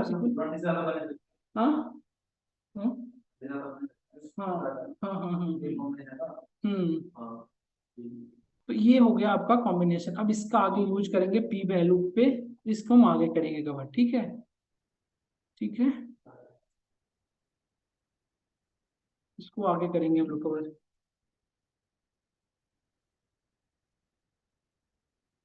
पी वैल्यू पे many people get confuse. P value ऐसी है ना जो सबको कंफ्यूज करता है। सिग्निफिकेंस कम, ये इंटरवल, बहुत सारा पॉइंट यहाँ पे सडनली आपके सामने आएगा। तो जो भी चीजें हमने आज पढ़ा है ना, वो सारी चीजें फिर ऐसे हो जाएगी, यार ये क्या लास्ट में कोई ऐसे सर पकड़ना। कौन सा?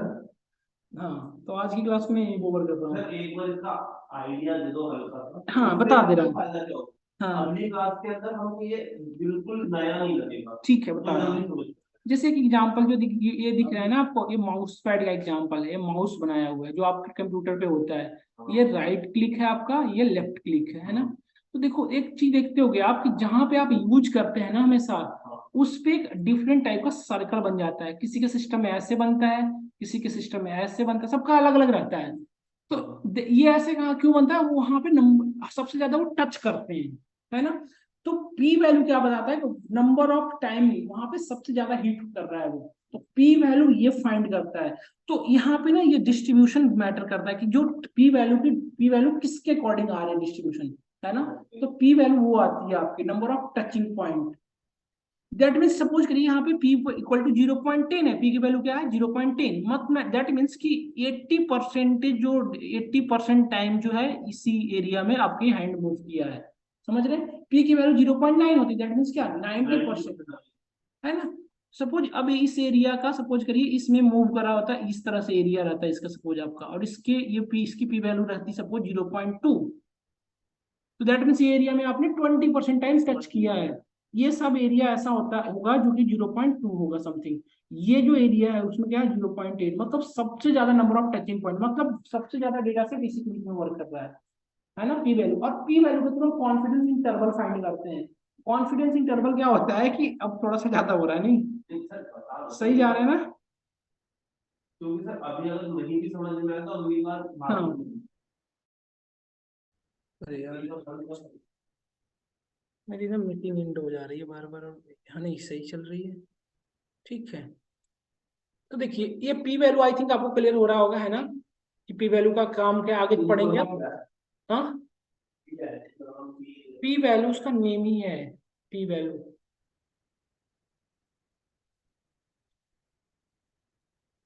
अब यहाँ पे आता है कुछ टेस्ट का नाम, अब यहाँ से हम लोग एक एक करके पढ़ेंगे। आप लोगों ने सुना होगा हाइपोथेसिस टेस्टिंग, हम डेटा पे करेंगे कॉन्फिडेंस इंटरवल और सिग्निफिकेंस वैल्यू, ये फाइंड होता है इसी के थ्रू, पी वैल्यू पे डिपेंड करता है ना। तो जैसे कि एक एग्जांपल से बात करूं कि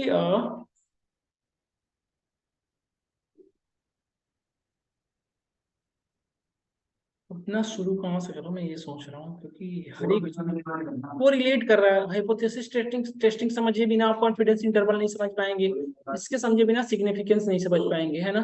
तो सारी इंटीग्रेटेड है एक के बाद एक। इसके बाद ये 3 पॉइंट बचे, इसमें ना आप क्वेश्चन करेंगे कि पी वैल्यू कैलकुलेट कैसे करते हैं ये अपने पाइथन के थ्रू, ठीक है। देन आज की क्लास में यहाँ से किसी को कोई डाउट लोग है ना।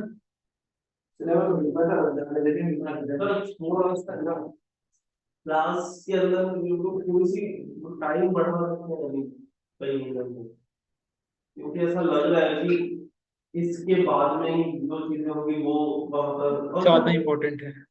हाँ। हमें देखो आप ना, हमें एक बात बताओ आपको, अगली क्लास से पहले जो बड़े टॉपिक्स हैं एक क्लास में एक बार मिल जाए तो फिर कंफ्यूजन नहीं होता। अब जो होगी ना, अब जो भी टॉपिक है आपकी अभी तक जो हम लोग कर रहे थे ना उसमें टाइम टेकिंग थी, अब जो भी करेंगे ना वो एक वे में आएगा, क्योंकि अब आपका स्टैट्स का ट्रैक पे आप आ गए, अब स्टैट्स समझने आने लगा है अब आपको।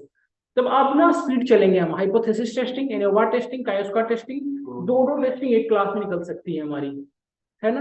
अब यहाँ पे जब यहाँ पे ना मैटर करेगा कि डेटा, टोटल डेटा पे, और आपके पास थोड़ी सी आप इसे पढ़ के आए, क्योंकि अभी जो हम लोग पढ़ रहे हैं ना बेसिक चीज, जैसे फोर लूप आपको आ गया, देन आप कहीं भी फोर लूप को लगा दो, है ना। अब आपको आउटलायर फाइंड करने आ गया। देखो अभी तक हमने डेटा एनालिसिस करने की 4-5 टेक्निक पढ़ चुके हैं, क्या, नल वैल्यू फाइंड करना, नल वैल्यू फिल करना, फिर हमने देखा डुप्लीकेट वैल्यू डिलीट करना, फिर हमने देखा आउटलायर डिटेक्ट करना, उसको डिलीट करना, देख लिया आपने। फिर आप उसकी बॉक्स प्लॉट के थ्रू करना देखा, है ना। देन जेडा स्कोर के थ्रू एक चीज देखा, क्या उसकी डेटा को नॉर्मलाइजेशन फॉलो कर सकते हैं।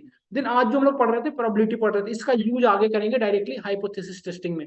हाइपोथेसिस टेस्टिंग क्या होता है ना कि एक डेटा सेट था आपका, ठीक है, उसमें से आप कुछ दो चीज उसमें फाइंड होता है, नल हाइपोथेसिस और अल्टरनेट हाइपोथेसिस। एक होता है जो नल हाइपोथेसिस, वो बाय डिफॉल्ट मान लिया जाता है। अब उस या तो फिर जो सिग्निफिकेंस जो वैल्यू देख रहे थे आप, उसके भी यहाँ पे वो मैटर करता है, यदि सिग्निफिकेंस की वैल्यू के बीच में लाई कर रही है तो उसे हम सब मानेंगे, यदि हाइपोथेसिस हमारी जो हाइपोथेसिस टेस्टिंग जो हमारी होगी वो करेक्ट होगी, यदि नहीं उसके बीच में लाई कर रहा था हम उसे रिजेक्ट करेंगे। हाइपोथेसिस टेस्टिंग की यदि प्रैक्टिकली लाइफ में एग्जांपल की बात करें, तो जैसे कि एक क्रिमिनल जो होता है तब तक उसे आप क्रिमिनल नहीं कर सकते कि तब जब तक उसे आप प्रूफ नहीं कर दे, है ना। तो बाय डिफॉल्ट उसकी नल हाइपोथेसिस क्या होगी, दिस इज इनोसेंट। सबसे पहले तो यही ना प्रूव करें, ये रहेगा नल हाइपोथेसिस। और अल्टरनेट हाइपोथेसिस में क्या रहेगा आपका कि this is guilty, this man is guilty. अब आप यदि आप अपने एविडेंस को कलेक्ट कर पाए, उसके प्रूफ में ये सबमिट कर दिया कि दिस मैन इज गिल्टी, तो ये अल्टरनेट हाइपोथेसिस एक्सेप्ट कर ली जाएगी। यदि आपने मतलब आपका एविडेंस का वो मतलब एविडेंस लैक कर गया, आप एविडेंस की अभाव हो गई आपको, देन बाय डिफॉल्ट जो आपका अल्टरनेट हाइपोथेसिस था वो एक्सेप्ट हो जाता है ना। यदि आपने एविडेंस सपोर्ट मतलब उतना आपने सब वो कर लिया, देन उसका नल हाइपोथेसिस एक्सेप्ट होगा कि this man is not guilty, sorry guilt innocent. यदि आपने उतना नहीं दिखा पाया, दैट मीन बाय डिफॉल्ट क्या हो जाएगा कि दिस मैन इज गिल्टी।